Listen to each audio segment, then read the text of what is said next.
Let's have a word of prayer. Oh God, we pray at this time that you will lay your hands upon Mike and Lori and give blessing to them, give strength to their words, open our hearts so that we can receive words of grace and hope and healing today. We thank you for this gathering. We thank you for Jesus. We ask this in his name. Amen. Mike and Lori, I don't know who's going to go first. We invite you to our pulpit.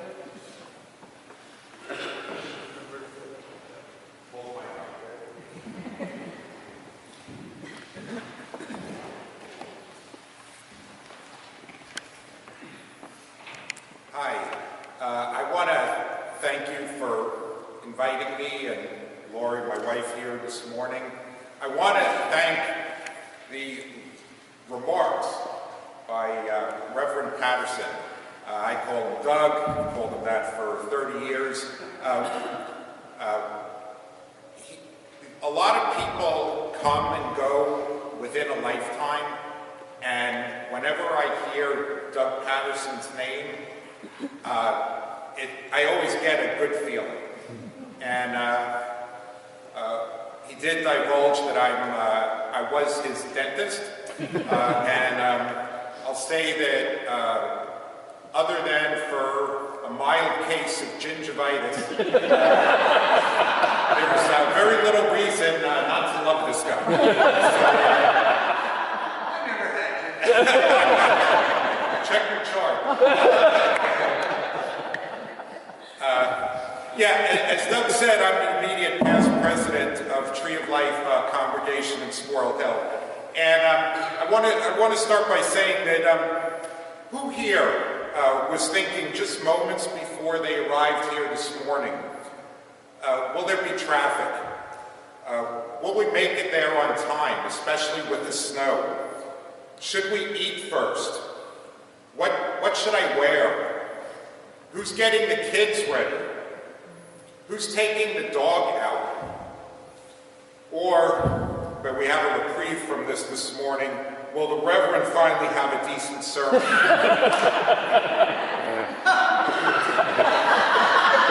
Thank you, Mike. Is it Lori or you?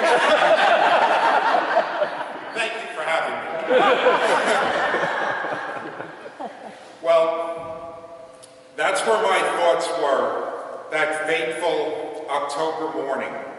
And in the time it took me to ponder those questions as I got ready to attend that Saturday morning service, 11 congregants who were friends or acquaintances of mine lay dead of gunshot wounds within our building. As Doug had referenced, I heard you announced their names during one of your services to commemorate this horrific event. As the immediate past president and a very regular Sabbath or Shabbat service attendee, I knew all of these people well. And I'd like to just say a few words about each of them so you can further appreciate them as real people and not just names and victims. First is Joyce Feinberg, who was a member of our congregation for 30 or 40 years, but she only recently found comfort within our community because within a one-year period, she lost her mother, her mother-in-law, and her husband. At the Friday evening service of October 26th, the night before the horrific event, I had a lengthy conversation with Joyce about getting the dishwasher in one of our kitchens repaired. She often helped in the kitchen and didn't like all the dishes crammed into the drying racks. I promised her I'd get it fixed, and I will.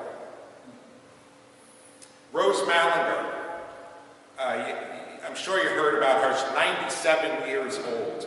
The matriarch of the Mallinger family in Squirrel Hill. She was a regular attendee along with her daughter, Andrea Wedner. I always appreciated Rose because as synagogue president, I would always go up and do the announcements towards the end of the service, and I would always hear Rose whisper to Andrea in it was what I would say a stage whisper. I hope he doesn't go on too long. So, she was a wonderful woman. Bernice and Sylvan Simon, they were married in the Pervin Chapel where they were killed. They were married there 62 years ago, 1956.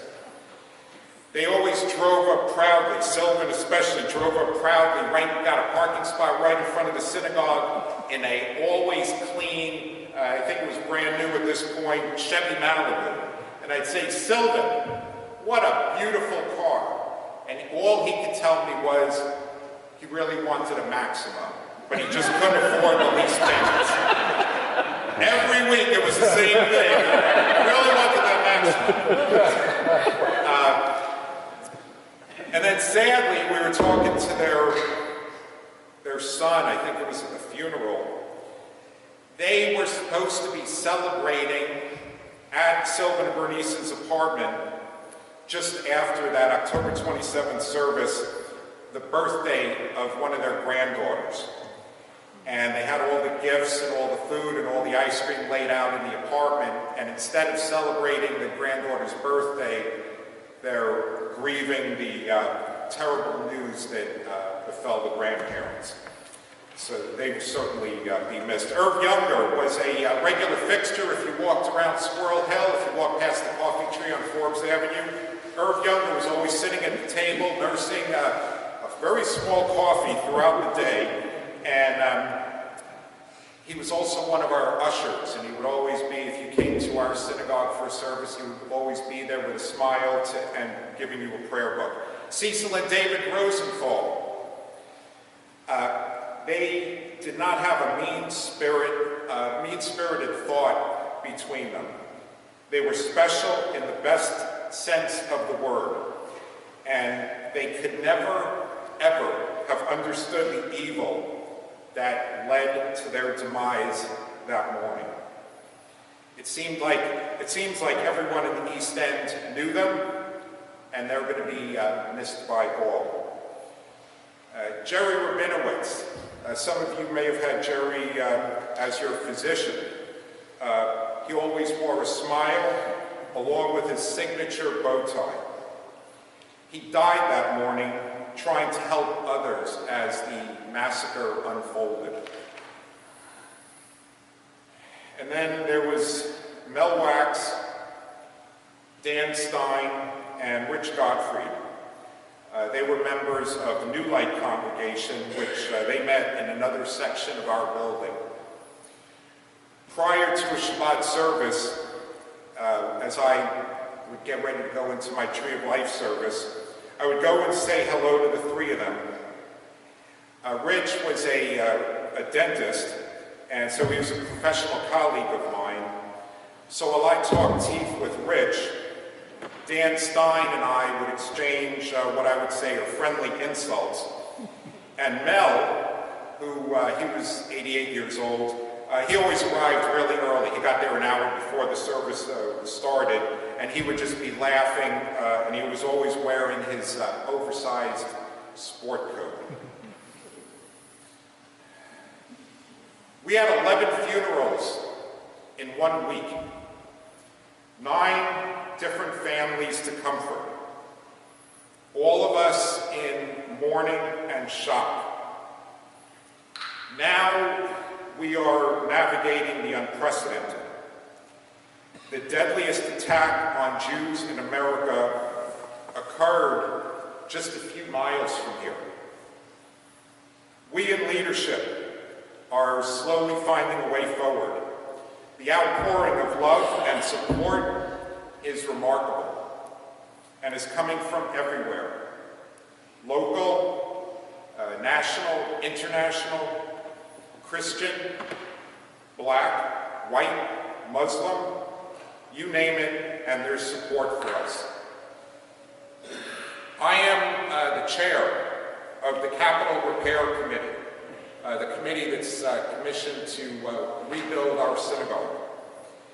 And I promise you, as I promised our congregants, that we will rebuild. The victims would expect that of me, and I'll make sure that it's done and done well. A memorial, certainly. Infrastructure for the 21st century and beyond, of course. And yes, our renovated structure will have greatly increased security. It's sad to say, but we need to make this tragedy an opportunity to build for a better future. The victims would have wanted that, and the victims' families want that. In closing, I imagine you're wondering if this tragedy could have been avoided. We can blame anti-Semitism, and we can also blame weak gun laws. But you know enough about these issues to know that they are not going to be solved anytime soon.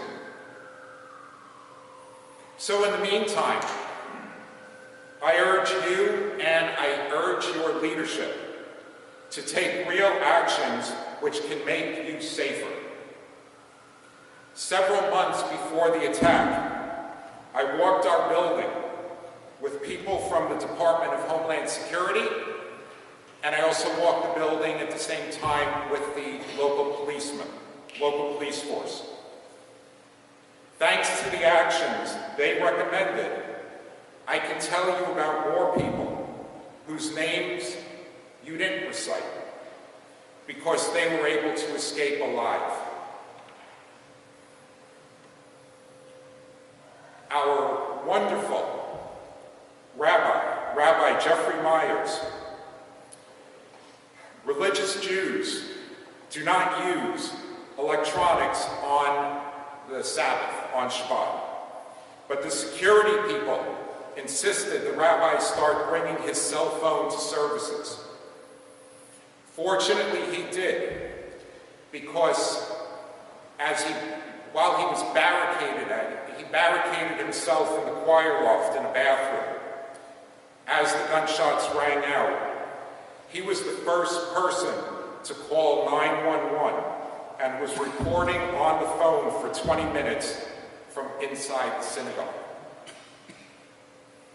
One of our custodians, Augie Siriano, during the security walkthrough, the police and the Department of Homeland Security pointed out that exit doors that hadn't been opened in many years were no longer operative. Augie was able to fix those doors, and coincidentally, he was able to escape that morning through one of them. Audrey Blickman and Joe Charney. Audrey and Joe had attended a security presentation in the synagogue and knew where the various exits led to. They were in the chapel where the murders took place, but escaped through the correct door in the front of the chapel. Rabbi Jonathan Perlman of New Light Congregation and several other New Light congregants, including Rich Godfrey's sister, survived because they knew a closet near their chapel to hide in.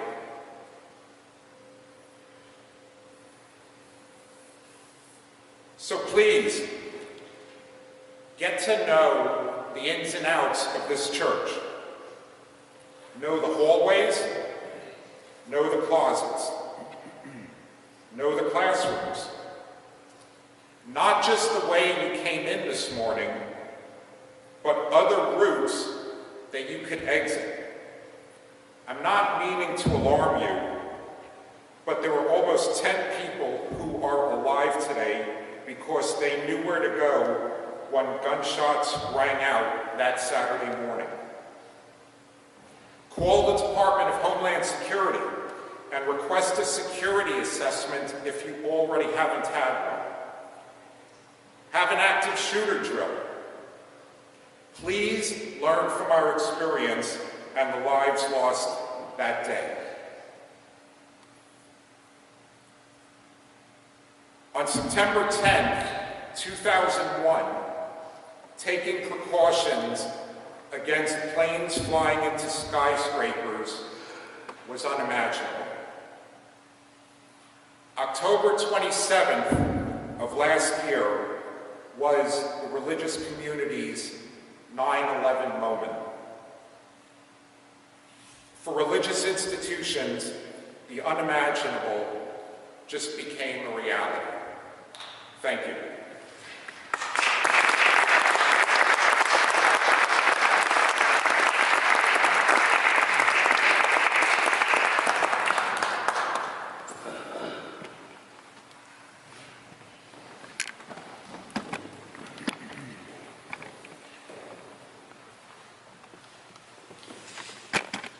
So the quote that I heard most frequently in the aftermath of the attacks was the Mr. Rogers quote.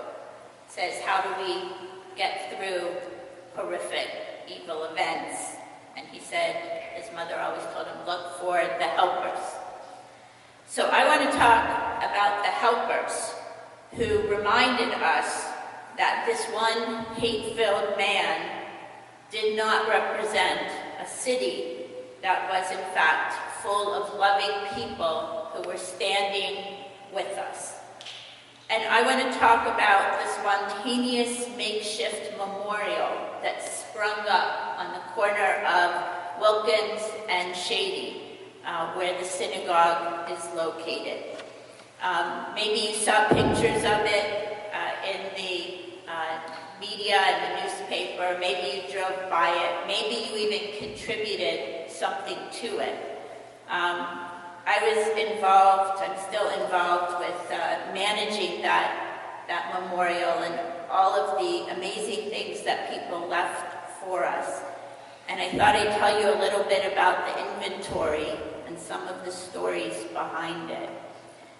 So the centerpiece of the memorial was not something we planned.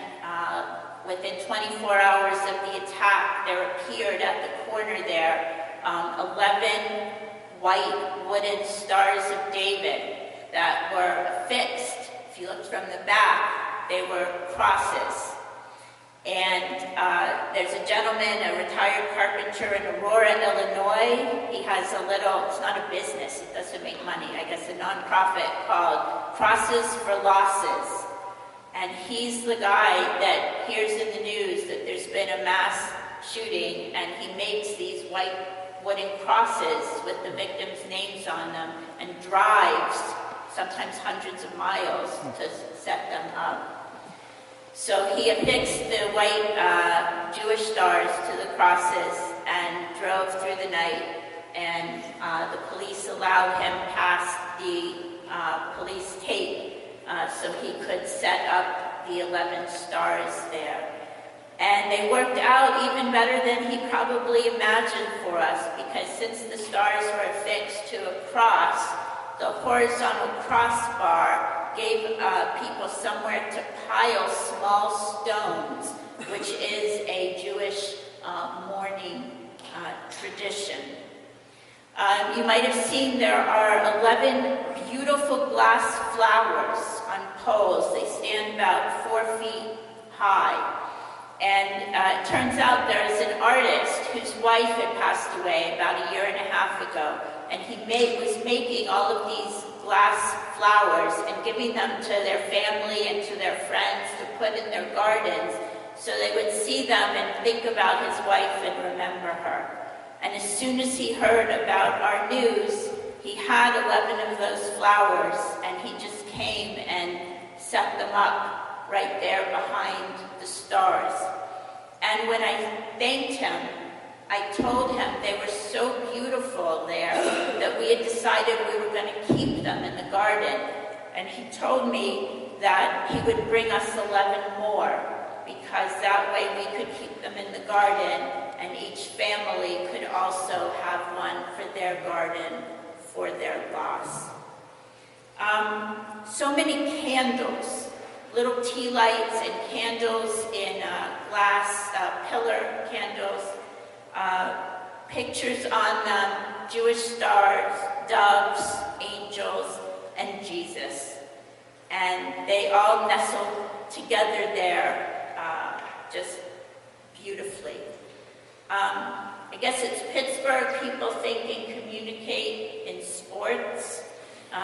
So many baseballs, hockey sticks, hockey jerseys that teams had signed, terrible towels, brand new ones, not ones people just pulled out of the laundry. So many of those Steelers logos, the We Are Strong, right? With the Jewish star replacing the yellow diamond in that. And we found out that teams that were coming to Pittsburgh, high school and collegiate teams that were coming to play, were signing jerseys and leaving them there at the site for us as well. A guitar. One day I showed up and there were 6 camp chairs set up, and I was kind of wondering aloud, like, where did they come from? And one of my friends said that he had been there the night before, and somebody had said, I really wish there was somewhere to sit. I would like to be able to kind of reflect. And somebody must have overheard them, and the next morning we have 6 camp chairs. This was really an interfaith operation, which we appreciated so much.